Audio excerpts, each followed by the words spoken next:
Кадырова поместили под медицинское наблюдение из-за коронавируса. Как сообщают ряд изданий, глава Чечни Рамзан Кадыров помещен под медицинское наблюдение из-за подозрения на заражение коронавирусом, сообщает Интерфакс со ссылкой на источник в медицинских кругах Москвы. По информации издания «База», несколько дней назад Кадыров пожаловался на недомогание, посчитав его симптомом ОРВИ. Позднее его состояние ухудшилось, и врачи посоветовали политику обратиться к московским медикам. По неофициальным данным, ему диагностировали поражение легких, диагноз COVID-19 поставлен под подозрение. В пресс-службе главы Чечни ранее отказывались комментировать тему его здоровья.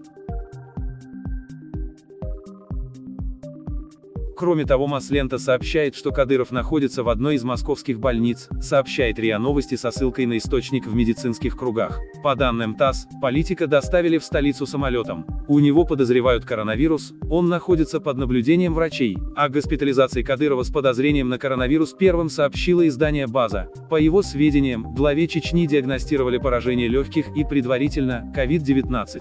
Рядовка, не указывая источник информации, пишет, что у Кадырова, согласно результатам компьютерной томографии, поражено свыше 50% легких. В окружении главы Чечни заявляли, что он координирует работу оперативного штаба республики по сдерживанию распространения коронавируса, но прямо не отвечали на вопросы о его здоровье. Коронавирусной инфекцией ранее переболели ряд высокопоставленных чиновников и политиков России, в том числе премьер-министр Михаил Мишустин, несколько федеральных министров, губернаторов и депутатов Госдумы, а также пресс-секретарь президента Дмитрий Песков, который продолжает лечиться.